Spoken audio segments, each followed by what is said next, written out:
আসসালামু আলাইকুম। এইচএসসি 2024 সালের পরীক্ষার্থীরা, মোদের বিদ্যালয়ে তোমাদের সবাইকে স্বাগতম। আমাদের টাইটেলটা অবশ্যই দেখতে পাচ্ছ যে সকল বোর্ডে 100% আসবে এমন একটা সৃজনশীল বা এমন একটা টপিক। তোমরা কি বলতে পারবে সেই টপিকটার নাম কি? সেই টপিকটা হচ্ছে নগদ প্রাপ্তি ও নগদ প্রদান জাবেদা।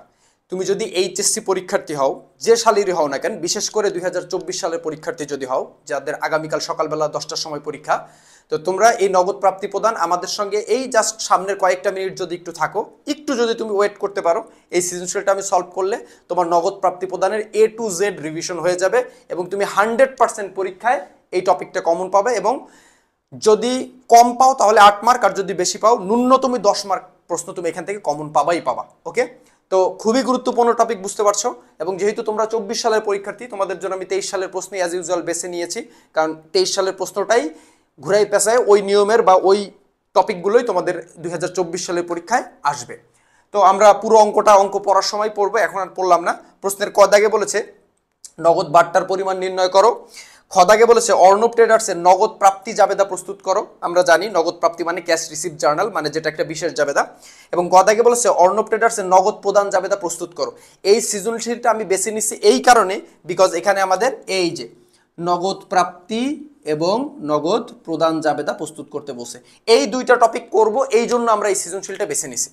এবং এই প্রশ্নটা বেছে নেওয়ার মূল উদ্দেশ্য হচ্ছিল আমি এখানে এক নগদ প্রাপ্তি প্রদান একসঙ্গেই করতে পারবো। আমি দুইটা তোমাকে একদম পাশাপাশি কিভাবে ছক আঁকবা, মানে কোন টপিকগুলো তুমি নগদ প্রাপ্তি প্রদানে নিবা না, তারপর হচ্ছে কিভাবে টাকার ঘরে লিখবা, আমি যাবতীয় ছক আঁকায় A to Z তোমাদের আঁকাই দিচ্ছি, মানে বুঝাই দিচ্ছি ইনশাল্লাহ। ঠিক আছে, সামনের কয়েকটা মিনিট জাস্ট আমার সঙ্গে একটু থাকো। এখন আমি ঝটপট ক দাগটার উত্তর করে ফেলি। নগদ বাট্টার পরিমাণ নির্ণয় করো, ক্যাশ ডিসকাউন্টের পরিমাণ। তোমরা কিন্তু প্রিয় বন্ধুরা সবাই জানো যে নগদ বাট্টা হচ্ছে দেনা পাওনা নিষ্পত্তির সময় যে বাট্টাটা দেওয়া বা নেওয়া হয়। আমি কি বলছি বলো? দেনা পাওনা নিষ্পত্তির সময় যে বাট্টাটা দেওয়া বা নেওয়া হয় সেটাকে বলা হয় নগদ বাট্টা। আরেকটা বাট্টা আছে কিন্তু অ্যাকাউন্টিং, সেটা তো তোমরা জানোই, সেটা কি? কারবারি বাট্টা। কারবারি বাট্টা মানে কি?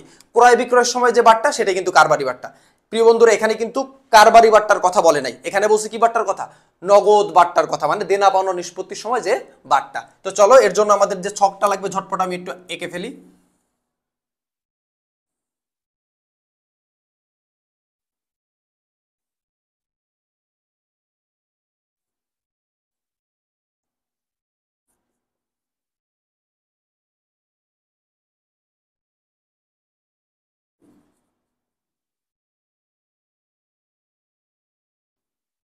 কদাক দিয়ে অবশ্যই তোমরা এখানে শুধু কদাক দিয়ে রেখে দাও। অবশ্যই তুমি যে প্রশ্নটার আনসার করতেছো সেই টপিকটা লিখবা। এখানে কি বলছে?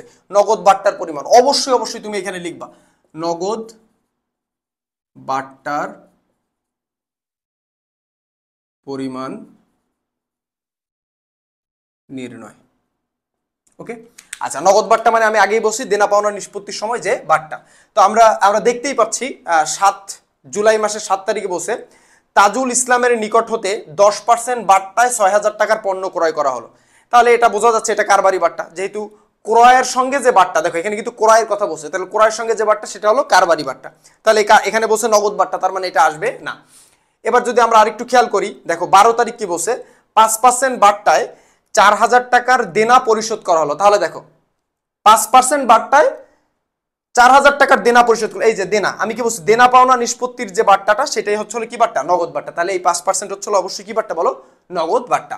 কত টাকা? 4,000 টাকার 5% বাট্টা এখানে হয়েছে মূলত। তাহলে আমরা প্রথমে তারিখ দেব 2000, কত সাল এটা? 2022 সাল। এটা হচ্ছে আমাদের কত? জুলাই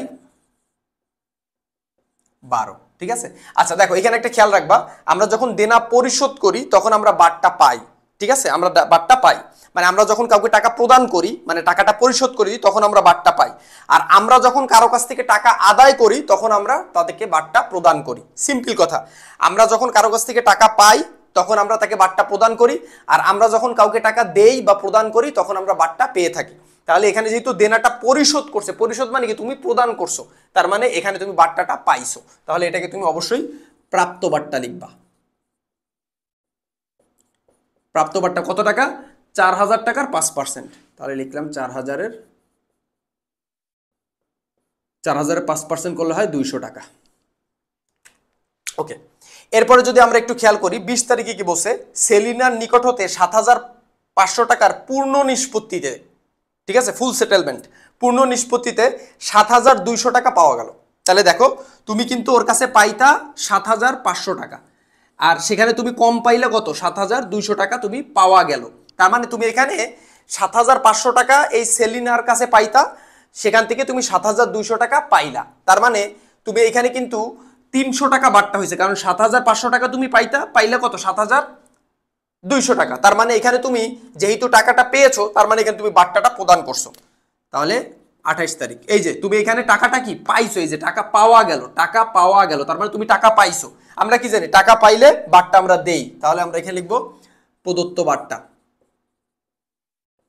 বা বাট্টা প্রদান, একই কথা।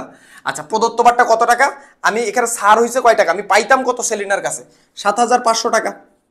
হ্যাঁ, 7,500 টাকা পাইতাম, এখন ও আমাকে দিছে কত, 7,200 টাকা। তাহলে আমাকে কম দিল কত, 300 টাকা কম দিল। তাহলে যে 300 টাকা সে আমাকে কম দিল, ওই 300 টাকা আমি তাকে মূলত বাট্টা দিলাম বা সার প্রদান করলাম। তাহলে 3 আর 2 কত টাকা বলো, 500 টাকা।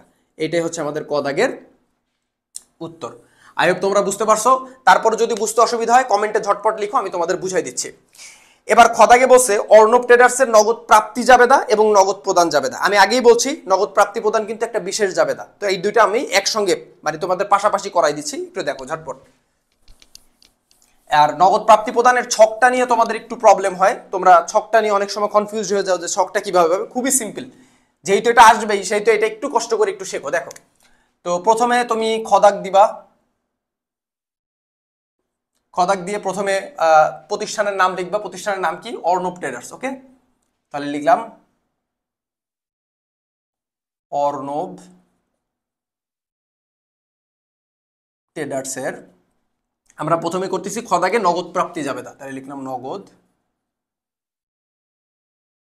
প্রাপ্তি জাবেদা, ক্যাশ রিসিপ্ট জার্নাল।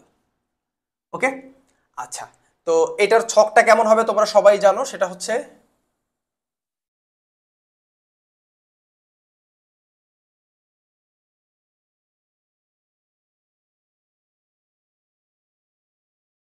একটা তারিখের ঘর দিবা, এবার সূত্রের একটা ছোট্ট ঘর দিবা। ঠিক আছে, অবশ্যই অবশ্যই এখানে টাকার ঘর 5টা দিতে হবে। কয়টা দিতে হবে বলো, 5টা দিতে হবে। আমি একটু ছোট করে দিই। ঠিক আছে, টাকার ঘর কয়টা দিতে হবে, 5টা দিতে হবে।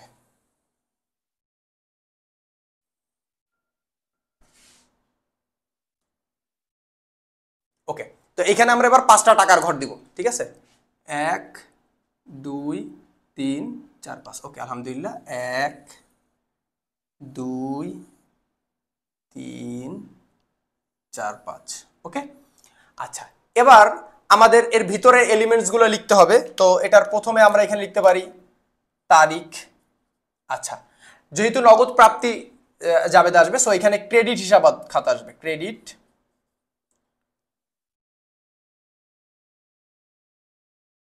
দেখো, এখানে তোমরা মনে রাখবা, এটা যেহেতু নগদ প্রাপ্তি প্রদান জাবেদা, এটা যেহেতু বিশেষ জাবেদা, বিশেষ জাবেদায় কিন্তু এখানে বিবরণ লেখা যায় না বা হিসাবের শিরোনাম লেখা যায় না। এখানে শুধুমাত্র ডেবিট হিসাব খাত, তাহলে ক্রেডিট হিসাব খাতই আসবে। সো আমরা যখন নগদ প্রাপ্তি জাবেদা করব তখন এখানে ক্রেডিট হিসাব খাত লিখবো, কারণ আমাদের নগদ প্রাপ্তির যে জাবেদার যে ক্রেডিট হিসাব খাতগুলো, জাবেদার যে ক্রেডিট হিসাব খাতগুলো, সেই খাতগুলো মূলত আমরা এখানে নিব। অঙ্ক করে আমি তোমাদের দেখাই দিচ্ছি।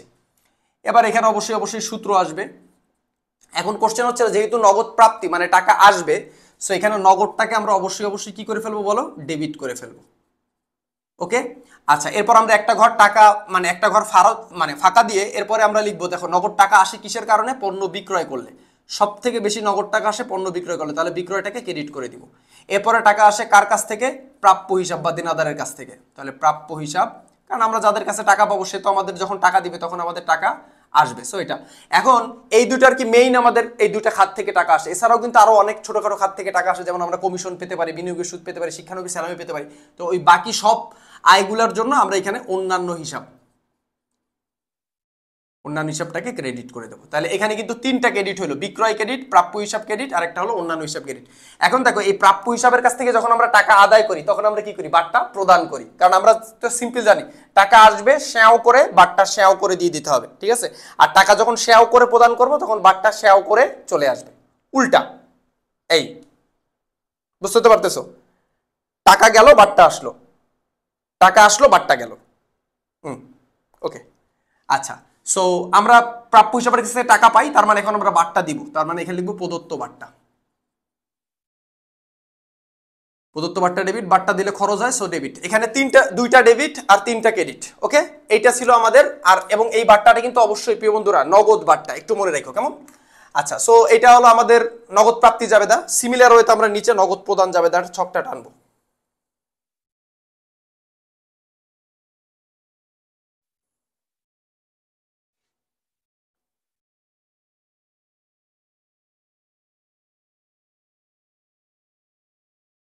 নগদ প্রদানে একটা ঘর একটু বেশি হয়, সেটা হলো চেক নং এর ঘরটা, আর বাকি সবই সেম থাকবে।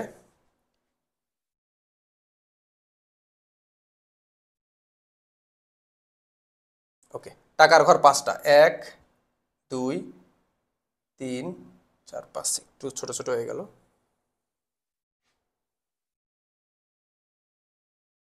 যাক, তোমরা বুঝতে পারলেই হচ্ছে। আচ্ছা, 1 2 3 4 5। তাহলে এখানে আমরা গদাক দিয়ে পাশাপাশি দুইটাই করব ইনশাল্লাহ, ঠিক আছে। আচ্ছা, এখানে লিখবো অর্ণব ট্রেডার্সের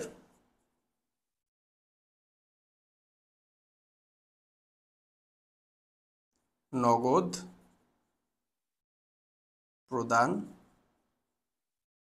জাবেদা, কারণ গদাকে আমাদের নগদ প্রদান জাবেদা করতে বসে, ঠিক আছে। আচ্ছা, তো এইখানে আমাদের প্রথমে আসবে তারিখ, এরপর এখানে দিতে হবে চেক নং।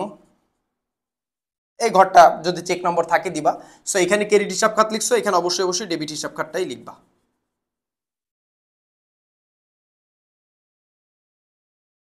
ওকে, এখানে অবশ্যই অ্যাজ ইউজুয়াল সূত্র হবে। এখন দেখো, আমরা নগদ প্রদান জাবেদা করতেছি, তো নগদ প্রদানের ক্ষেত্রে নগদান হিসাবটা ক্রেডিট হবে, ঠিক আছে, নগদটা ক্রেডিট হবে। আর আমাদের এই নগদ টাকাটা মূলত কিসের জন্য যায়? সব থেকে বেশি নগদ টাকা যায় ক্রয়ের জন্য। আমরা যখন পণ্য ক্রয় করি তখন আমাদের টাকা যায়, তাহলে ক্রয়টাকে ডেবিট করে দিব। আর কি কারণে যায়? আমরা যখন প্রদেয় হিসাব বা পাওনাদারকে টাকা দেই তখন আমাদের টাকা চলে যায়, তো তখন এই প্রদেয় হিসাবটা ডেবিট হবে। এছাড়া আমাদের টাকা আরো অনেক বিভিন্ন ছোটখাটো খাতে যায়, এগুলোর জন্য আমরা অন্যান্য হিসাব খাত লিখে দিব। আর প্রদেয় হিসাবকে আমরা টাকা পরিশোধ করছি, তার মানে ওর কাছ থেকে আমরা বাট্টা পাবো, তার মানে প্রাপ্ত বাট্টা ক্রেডিট হয়ে যাবে, কারণ বাট্টা পাইলে আয় হয়। তো এখন এখানে যদি অনগদ আয় আর কি, তো এখানে যদি খেয়াল করো এখানে কিন্তু দুইটা বাট্টা, সরি দুইটা ডেবিট আর 3টা ক্রেডিট। আর এখানে যদি খেয়াল করো এখানে কিন্তু 3টা ডেবিট আর 2টা ক্রেডিট। আই হোপ তোমরা জিনিসটা বুঝতে পারছো। ওকে, আচ্ছা, আমার একটু এরকম যেন বাঁকা বাঁকা হয়ে গেছে, যাক তোমরা বুঝতে পারলেই হচ্ছে। ওকে, আই হোপ বোঝা যাচ্ছে। ছক নিয়ে কারো কোনো ইনশাল্লাহ প্রবলেম নাই। এবার ছক নিয়ে যদি প্রবলেম না থাকে, এবার জাস্ট কয়েকটা কথা একটু মনে রাখবা। নাম্বার 1 যে কথাটা মনে রাখবা, নগদান বইতে যে টপিকগুলো আসবে না সেটা হচ্ছে কোনো ব্যালেন্স আসবে না, ঠিক আছে, ব্যালেন্স আসবে না। 2 নাম্বার হচ্ছে কোনো অনগদ লেনদেন, অনগদ প্লাস বাকির লেনদেন আসবে না। বাকির লেনদেন মানে তো ধারে ক্রয় বিক্রয় এগুলো আসবে না, মানে ধারের বা বাকির কোনো লেনদেন আসবে না। আর অনগদ লেনদেন তো বুঝো, যে মনে করো অবচয় টবচয় অবলোপন এগুলো আসবে না। এবং 3 নাম্বার হচ্ছে ব্যাংকে জমা প্লাস উত্তোলন, মানে কন্ট্রা এন্ট্রি যেগুলোকে বলো, এই এন্ট্রিগুলো এখানে এটাও আসবে না, এটাও আসবে না, এই কোনো এন্ট্রি এখানে আসবে না। ওকে, তো এই 3টা আইটেম তোমার কি বলে নগদ প্রাপ্তি প্রদান জাবেদায় আসবে না। ওকে, তো চলো আমরা এবার ম্যাথমেটিক্যাল একটু করে দেখি। তো জুলাইয়ের 1 তারিখে কি বলছে? নগদ তহবিল ও ব্যাংক জমার উদ্ধৃত যথাক্রমে 15,000 টাকা ও 20,000 টাকা। তাহলে দেখো এখানে কিন্তু এই দুইটাই কিন্তু ব্যালেন্স বাবা, এই দেখো উদ্ধৃত মানে কি ব্যালেন্স। তার মানে এখানে আমরা কি বলছি? কোনো প্রকার কোনো ব্যালেন্স আসবে না, নগদ প্রাপ্তিতেও আসবে না, প্রদানও আসবে না। সো এটা আমরা নেব নয়াকারে না। এরপরে আসো, রত রেস্টুরেন্ট নিকট হতে, দেখো নাম উল্লেখ আছে কিন্তু পাশাপাশি কিন্তু আবার নগদের কথা বলে দিছে। নগদে পণ্য বিক্রয় 3,000 টাকা। এখন আমরা যদি পণ্য বিক্রি করি তখন আমাদের টাকা আসে, তাহলে টাকা আসলেও এটা অবশ্যই নগদ প্রাপ্তি যাবে দেয় আসবে, ঠিক আছে। এটা হলো 2022 জুলাই 2। নগদে পণ্য আসছে কয় হাজার টাকা? 3,000 টাকা। তাহলে 3,000 টাকা লিখবো নগদের ঘরে, কারণ নগদের 3,000 টাকা আসছে, কারণ বিক্রি করলে তো নগদ টাকা আসবে। আর কি কারণে আসছে? বিক্রয়ের কারণে, তাহলে বিক্রয়টাকে ক্রেডিট। এই যে একটা ডেবিট হইলো নগদান, নগদ ডেবিট, আর বিক্রয় কি হয়ে গেল, ক্রেডিট হয়ে গেল। কেমন? আচ্ছা, আর তোমরা একটা জিনিস মনে রাখবা, ক্রয় আর বিক্রয়ের ক্ষেত্রে বিবরণের ঘরে না লিখলেও হয়, এই জায়গাটা এরকম ফাঁকা দেওয়া যায়। আর তোমরা যদি এখানে বিক্রয় হিসাব লেখো তাও হবে, এখানে বিক্রয় হিসাব লিখলেও হবে। কেমন? কেন টাকাটা আসছে, বিক্রয়ের কারণে আসছে, সে বিক্রয় হিসাবটা লিখে দিলেও হবে, আবার ফাঁকা রাখলেও হবে। ক্রয় আর বিক্রয়ের ক্ষেত্রে ফাঁকা রাখলে হয়, কারণ কি আমরা যখন বিক্রয় করি তখন জাবেদা কি লিখি, নগদান হিসাব ডেবিট আর বিক্রয় হিসাব ক্রেডিট। তো দেখো এইখানটাতে যদি খেয়াল করো, নগদান হিসাব ডেবিট, বিক্রয় হিসাব ক্রেডিট, তো এই নগদান হিসাব ডেবিটের যে টাকাটা, এই টাকাটা আর বিক্রয় হিসাবের ক্রেডিটের যে টাকাটা, এই টাকার ক্ষেত্রে যে ঘর দুইটা রয়েছে, এই ঘর দুইটা কিন্তু আমাদের জাবেদের সঙ্গে হুবহু মিলে যায়। এই জন্য এই জায়গাটা চাইলে তুমি ফাঁকা রাখতে পারো, কিংবা এখানে বিক্রয় হিসাব লিখতে হবে, এটা নিয়ে কোনো সমস্যা নাই। ওকে, আলহামদুলিল্লাহ জুলাই 2 নিয়ে ফেললাম। এরপরে কি বলছে, ব্যাংক হতে উত্তোলন করা হলো 5,000 টাকা। দেখো ব্যাংক থেকে, এই যে আমি বলছি ব্যাংকে জমা বা ব্যাংক থেকে উত্তোলন নগদ প্রাপ্তি প্রদান জাবেদে আসবে না। এখন তুমি বলতে পারো যে স্যার ব্যাংক থেকে টাকা উত্তোলন করলে এটা তো ব্যবসায় টাকা আসতেছে। এখন তুমি বলো বাবা, ওই যে ব্যাংকে যে টাকাটা রাখছিল ওটা তো তোমার ব্যবসার টাকাই রাখছিলা নাকি? ব্যাংকে যে টাকা রয়েছে, ব্যাংকের ব্যবসার হিসাবের যে অ্যাকাউন্ট, ওই অ্যাকাউন্টে যে টাকা রয়েছে ওটা তো ব্যবসার টাকাই রয়েছে। তাহলে ব্যবসার টাকা যখন ব্যাংকে থাকে, সেই টাকা যখন তুমি উঠাই নিয়ে আসো, এটা কি ব্যবসার টাকাই তো ব্যবসায় আসলো, তাহলে এটা কি আসলে কোনো প্রাপ্তি ঘটলো? কোনো প্রাপ্তি ঘটে নাই। আবার সিমিলার ওয়েতে তোমার ব্যবসার টাকা যখন তুমি ব্যাংকে জমা দাও, তোমার আপাত দৃষ্টিতে মনে হচ্ছে যে তোমার কাছ থেকে নগদ টাকা যাচ্ছে, যাচ্ছে কই? তোমার ব্যবসার ব্যাংক অ্যাকাউন্টেই তো টাকা জমা হচ্ছে, তোমার কাছ দিয়ে কি টাকা যাচ্ছে? আচ্ছা, ব্যাংকে যদি টাকা জমা দেয় ওইটাকে আমাকে ব্যয় বলা যায়? ওটা কি তোমার আসলে টাকা যাচ্ছে? ওটা তো তোমারই ব্যাংক অ্যাকাউন্টে টাকাটা জমা হচ্ছে রে বাবা। সো এটা কোনোভাবেই ব্যয় না। সো ব্যাংক থেকে উত্তোলন করলে এটা যেমন নগদ প্রাপ্তিতে আসবে না, ব্যাংকে জমা দিলেও এটা কোনো অবস্থাতেই নগদ প্রদান জাবেদায় আসবে না। ওকে, সো এইটা আমরা নিতে পারবো নয় আকারে না, এটা আসবে না। ঠিক আছে, কদাগে অনেক সময় এরকম প্রশ্ন আসে যে নগদ প্রাপ্তি প্রদান জাবেদায় যে লেনদেনগুলো অন্তর্ভুক্ত হবে না তার পরিমাণ লেখো, তখন এই এন্ট্রিগুলো লিখে দেবেন। ওকে, বা এই 3টে এন্ট্রি খুঁজবেন, খুঁজে লিখে দেবেন, শেষ। 7 তারিখ কি বলছে, তাজুল ইসলামের নিকট হতে 10% বাট্টায় 6,000 টাকার পণ্য নগদে ক্রয়। এই যে নগদে ক্রয় করছি, তাহলে নগদে ক্রয় করলে আমাদের টাকা কি চলে যায়, নগদে ক্রয় করলে টাকা কি চলে যায়। তো এইখানে দেখেন, এখানে কিন্তু আমার 10% বাট্টা আছে, তাহলে এই যে বাট্টাটা, এই বাট্টাটা অবশ্যই কি বাট্টা বলেন, কারবারি বাট্টা। কিভাবে বুঝলাম স্যার? এই যে দেখেন ক্রয়ের সময় যে বাট্টাটা থাকে, এই যে নগদে ক্রয় করার সময় যে 10% বাট্টা, তাহলে এই 6,000 টাকার উপর এই 10% করলে যে বাট্টাটা হবে, এটা অবশ্যই কি বাট্টা বলেন, কারবারি বাট্টা। কি বাট্টা? কারবারি বাট্টা বা ব্যবসায়িক বাট্টা বা ট্রেড ডিসকাউন্ট। তো এইখানে যে বাট্টা দুইটার কথা আছে, এই যে এই একটা বাট্টার কথা আর এই একটা বাট্টার কথা, এই দুটো হলো বাবা নগদ বাট্টা, মানে দেনা পাওনা নিষ্পত্তির সময়ের যে বাট্টা। তার মানে এই কারবারি বাট্টাটা আমার এইখানে কিন্তু আসবে না। ওকে, যদিও বা নগদে পণ্য ক্রয় করলে টাকা কি যায়, তাহলে এই কারবারি বাট্টাটা আমরা শুধুমাত্র কি করবো, হিসাব থেকে বিয়োগ দিয়ে দেখাবো। তাহলে 6,000 টাকার 10% করলে হয় কয় টাকা, 600 টাকা। তাহলে 6,000 থেকে 600 বিয়োগ দিলে হয় কত, 5,400 টাকা। তাহলে অরিজিনালি আপনি পণ্য ক্রয় করলেন 5,400 টাকা, তাহলে আপনার নগদে গেছে কত, 5,400 টাকা। কি কারণে গেছে, ক্রয়ের জন্য, তাহলে ক্রয় ডেবিট 5,400 টাকা। ওকে, ওই যে 5% ওটা শুধু বিয়োগ দিব, এই যে ওই যে 10% শুধু বিয়োগ দেবো, তাহলে 6,000-এর 10% করলে যে 600 টাকা হয়েছে, ওই 600 টাকা কি এই প্রাপ্তি বাট্টায় আসবে? আসবে না। কেন আসবে না? কারণ এটা হলো কারবারি বাট্টা, আর এই যে বাট্টার কলামটা এটা হলো নগদ বাট্টা, আর এটা হলো কি ক্রয় বিক্রয়ের সময়ের বাট্টা, এই জন্য এটা শুধু বিয়োগ দিয়ে দিতে হয়। আর এটা আপনারা মনে রাখবেন, কারবারি বাট্টা শুধু হিসাব থেকে বিয়োগ করে দেখাতে হয়। এবারে দেখেন, ধারে পণ্য ক্রয় করা হয়েছে 4,000 টাকা, ধারে পণ্য ক্রয় করা হয়েছে, আমরা কি লিখছি, অনগদ বা বাকির লেনদেন। বাকি মানে ধারের কোনো লেনদেন নগদ প্রাপ্তি প্রদান জাবেদায় অন্তর্ভুক্ত হবে না, এটা অন্তর্ভুক্ত হবে না। ওরে বাবা, অনেক এন্ট্রি তো অন্তর্ভুক্ত হইল না। এবারে দেখো 15 তারিখ কি বলছে, পণ্য ক্রয় করা হলো 8,400 টাকা, চেক প্রদান করা হলো, পণ্য ক্রয় করে 8,400 টাকার চেক প্রদান করা হলো। এখন বলতে পারো স্যার চেক যে প্রদান করছে, তার মানে এখানে তো কোনো ব্যাংকের কলাম নাই। দেখো এই চেকটাকেই নগদ টাকা ধরে নিতে হবে, এই চেকটাকেই নগদ অর্থ ধরে নিবে। ঠিক আছে, ওকে, চেকটাকে আপাতত এটাই মনে রাখো, চেকটে নগদ টাকা ধরে নিতে হবে। তাহলে পণ্য ক্রয় করা হলো, তাহলে পণ্য ক্রয় করলে টাকা আসে না যায়, তাহলে পণ্য ক্রয় করলে টাকা যায়, তাহলে এটা অবশ্যই নগদ প্রদানে আসবে। আচ্ছা, এটা তো আমরা তারিখ ফারিখ কিছুই দেইনি। এটা কয় তারিখ ছিল, এটা ছিল 12 তারিখ। 12 তারিখ কি করছিল, 12 তারিখ না, সরি, এটা ছিল 7 তারিখ। 7 তারিখে কি করছিল, ক্রয় করছিল। আমরা ক্রয় আর বিক্রয়ের ক্ষেত্রে ফাঁকা রাখতে পারি, বা ওখানে ক্রয় হিসাব লিখলেও হবে। আর 15 তারিখের পর আমরা করতেছি। ওকে, 15 তারিখ লিখলাম। 15 তারিখে কি করছে, 8,400 টাকার পণ্য ক্রয়, মানে 8,400 টাকার পণ্য ক্রয় করে চেক প্রদান করা হয়েছে। তাহলে 8,400 টাকা আমাদের পণ্য ক্রয় করা হইলো, 8,400 টাকার ওকে, ক্রয় যেহেতু এখানে ফাঁকা রাখবো, 8,400 টাকার পণ্য ক্রয় করা হলো এবং 8,400 টাকা যেহেতু আমরা চেকে দিছি, ভালো মতন বুঝো কিন্তু চেকে প্রদান করছি। এখন দেখো চেকে প্রদান করলে এখানে তো চেকে প্রদান করলে তো ব্যাংকের থেকে কমে, কিন্তু এখানে তো ব্যাংক হিসাব নাই, যেহেতু ব্যাংক হিসাব নাই আবার ব্যাংকের ঘর দিতে যাও না, কিন্তু কেউ ব্যাংকের ঘর দিবা না, এই নগদের ঘরেই 8,400 টাকা দিয়ে দিবা। ওকে, সিম্পল হিসাব। আচ্ছা এরপরে আসো, 20 তারিখে সেলিনার নিকট 7,500 টাকার পূর্ণ নিষ্পত্তিতে 7,200 টাকা পাওয়া গেল। পাওয়া গেল মানে কি তুমি টাকা পাইছো, তাহলে পাইলে অবশ্যই কি নগদ প্রাপ্তিতে আসবে। এটা কয় তারিখ? 20 তারিখ। সেলিনার নিকট থেকে পাইছো, তাহলে সেলিনা হিসাব। সেলিনা হিসাব কি, আমরা যদি কারো নাম উল্লেখ থাকে এবং তার কাছ থেকে টাকা পাই, অবশ্যই সে আমাদের দেনাদার, তাহলে এই সেলিনা অবশ্যই কি আমাদের দেনাদার। তাহলে দেনাদার, এখানে দেনাদার লিখলেও হয়, সেলিনা হিসাব লিখলেও হয়, সেলিনা লেখাটাই সবচেয়ে বেশি বেটার। আমি ওর কাছ থেকে নগদে পাইলাম কত? 7,200 টাকা, তাহলে নগদে আসলো 7,200 টাকা। আর সেলিনা অবশ্যই কি আমার প্রাপ্য হিসাব দেনাদার, যেহেতু নাম উল্লেখ আছে আমি টাকা পাইছি, তার মানে আমাদের দেনাদার। তাহলে দেনাদার কাছ থেকে আমরা টাকা পাইলাম কত টাকা? 7,500 টাকাই পুনঃনিষ্পত্তি হলো, কারণ ওর কাছে আমি পাইতাম 7,500 টাকা, ও আমার দিল কয় টাকা? 7,200 টাকা, কিন্তু ও পরিশোধ হয়ে গেল তো 7,500 টাকাই, কারণ ও আমার দিছে 7,200, কিন্তু পূর্ণ নিষ্পত্তি হইলো কত? 7,500 টাকা। আর বাকি যে 300 টাকা, ওই 300 টাকা হচ্ছে হলো নগদ বারটা, এই বারটাটা আমরা এই বারটার কলামে লিখবো। এবার এই ডেবিট বারটা দুইটা যোগ দিলে দেখবা ক্রেডিটের সমান হয়। ওকে, ডান। এবার 28 তারিখ কি বলছে? বেতন নগদে 2,000 টাকা এবং চেকে 1,000 টাকা পরিশোধ করা হলো। এখন বেতন পরিশোধ করলে টাকা আসে না যায়?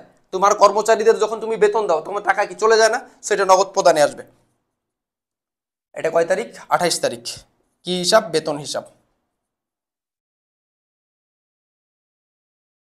কি হিসাব? বেতন হিসাব। ওকে, আচ্ছা বেতন দিছো কয় টাকা? বেতন দিছো হচ্ছে হলো 2,000 টাকা নগদে, 2,000 টাকা নগদে, আর চেকে দিছো কয় টাকা? 1,000 টাকা। ঠিক আছে, তাহলে নগদ আর চেক মিলাই টোটাল দিলা কয় হাজার টাকা? 3,000 টাকা।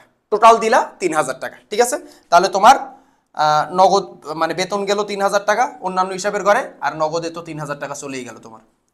এখন চেকের যেহেতু ঘর নাই, হ্যাঁ, তাহলে নগদে যে 1,000 টাকা গেছে, হ্যাঁ মানে সরি, নগদে যে 2,000 টাকা গেছে, ওর সঙ্গে চেকের টাকাটাও যোগ করে দিতে হবে। ঠিক আছে, এই জন্য টোটাল 2,000 টাকা গেল। আর বেতন নামে তো, বেতন তো ক্রয়ের কারণেও টাকা যায় নাই, অন্য প্রদেয় হিসাবের জন্য টাকা যায় না। বেতনটা কি হিসাবের ভিতর যাবে? বেতনটা অবশ্যই অন্যান্য হিসাবের ভিতর যাবে, কারণ বেতনটা একটা ব্যয়, ক্রয়ও একটা ব্যয়। এটা কি এখন কি তোমার টাকাটা গেল কি বেতনের কারণে গেছে? এটা ক্রয়ের ভিতর নিলেও হবে না, প্রদেয় হিসাবের ভিতর নিলেও হবে না। ঠিক আছে, নিতে হবে কিসের ভিতর? অন্যান্য হিসাবের ভিতরে। ওকে ওকে, আলহামদুলিল্লাহ, ইনশাআল্লাহ বুঝতে পারছো। এরপরে যদি আমরা একটু খেয়াল করি, ঠিক আছে, এরপরে যদি খেয়াল করি, উপভাড়া প্রাপ্তি 3,000 টাকা। উপভাড়া প্রাপ্তি কয় হাজার টাকা? 3,000 টাকা। ওকে,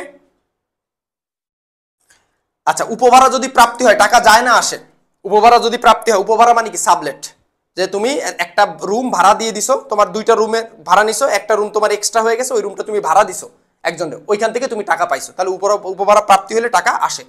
তাহলে টাকা আসলে অবশ্যই নগদ প্রাপ্তি যাবে আসবে। এটা হচ্ছে কয় তারিখ? 30 তারিখ।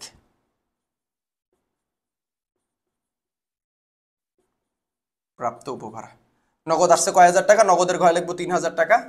আর কি কারণে আসছে? অবশ্যই এটা অন্যান্য হিসাবের ভিতরেই লিখবো 3,000 টাকা। ওকে, 3,000 টাকা অন্যান্য হিসাবের ভিতরে লিখবো। আচ্ছা আমি কি কোনো এটি বাদ দিলাম? একটু খেয়াল করি তো প্রথম থেকে। 1 নাম্বার আসবে না, ওকে ভালো কথা। এবার হচ্ছে 2 নাম্বার, রতন ট্রেডার্সের নগদে পণ্য ক্রয় 2 তারিখ আমরা অন্তর্ভুক্ত করছি। 4 তারিখ ব্যাংক থেকে উত্তোলন করা আসবে না। 7 তারিখ তাজুলের নিকট থেকে 10% পাট্টায় পণ্য ক্রয় 7 তারিখ আমরা অন্তর্ভুক্ত করছি। 10 তারিখ ধারে পণ্য ক্রয় আসবে না।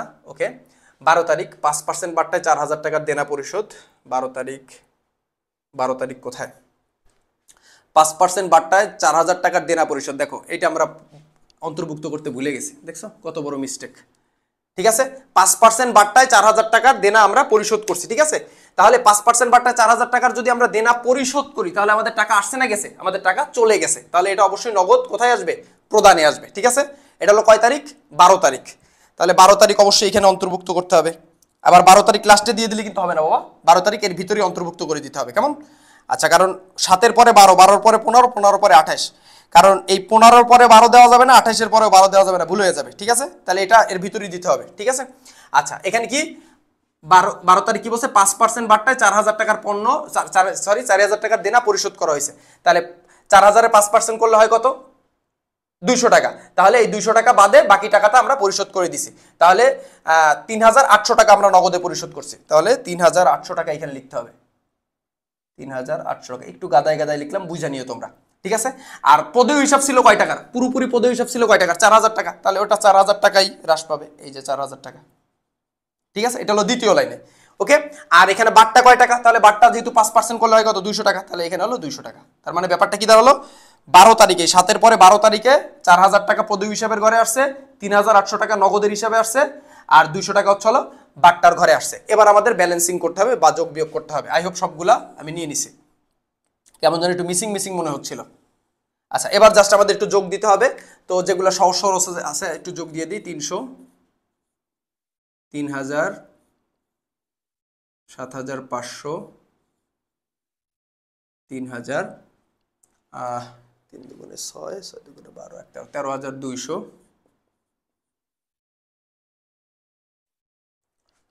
আচ্ছা, এখানে যদি একটু যোগ দিই, এখানে আসে 4,000, 3,000, এখানে আসে 200, এখানে যদি যোগ দিই তাহলে আসে হচ্ছে হলো 8, 5, 13,800। এটাও জেড টেনে দিতে হবে। আর এইখানে একটু যোগ দিতে হবে, 5,400 প্লাস 3,800 প্লাস 8,400 প্লাস 3,000, আচ্ছা 20,600, 20,600। আর অনেকে কি করো আবার হচ্ছে হলো এই ডেবিটের এখানে একটা দাগ দিয়ে এই ডেবিটের গুলো যোগ দিয়ে এখানে আবার জেড টেনে দাও, আর এই ক্রেডিটের এখানে আবার একটা বক্স টেনে যোগ দিয়ে দাও, ঠিক আছে। ও করার দরকার নেই, তোমরা এই জাস্ট জেড নামাই দিলেই লাস্টে ক্লোজিং করে দিলেই হয়ে যাবে, স্যার বুঝে নেবে, ঠিক আছে। এই হচ্ছে হলো আমাদের ছিল নগদ প্রাপ্তি ও প্রদান জাবেদা। যেমন এইখানটাতে আমি হচ্ছে হলো এই 12 নম্বর তারিখটা আমি একটু নিতে মানে চোখের অগোচরে চলে গেছে, ঠিক আছে। তো তোমরা কিন্তু পরীক্ষা হলে আবার এটা করো না, আর যদি করো কেটে দিয়ে একদম সুন্দর মতন আবার করবা, ঠিক আছে। আর একটু সতর্কভাবে করবা, ইনশাল্লাহ হয়ে যাবে। আর এই আবারও একটু বলে দিচ্ছি, এই 12 তারিখ কিন্তু আমরা নিতে ভুলে গেছিলাম, এটা আবার লাস্টে ইনক্লুড করে দিলে হবে না, কারণ অ্যাকাউন্টিংয়ের তারিখের যে ক্রমান্বয় বা ধারাবাহিকতা এটা রক্ষা করা বা এটা মেনটেন করা সব থেকে গুরুত্বপূর্ণ। 7 তারিখের পরে 12 তারিখ আসতে পারে, 12 তারিখের পরে 15 তারিখ আসতে পারে, কিন্তু 15 তারিখের পরে কোনোদিন 7 তারিখ বা 12 তারিখ হইতে পারবে না, ঠিক আছে। ছোটোর থেকে ধীরে ধীরে বড়োর দিকে নামবে, 1 তারিখ, 5 তারিখ, 10 তারিখ, 12 তারিখ, 29 তারিখ এরকম আসতে পারবে, কিন্তু নিচের থেকে কোনোভাবে উপরে যাওয়া যাবে না, তাহলে কিন্তু ওই এন্ট্রি কাটা দিয়ে দেবে।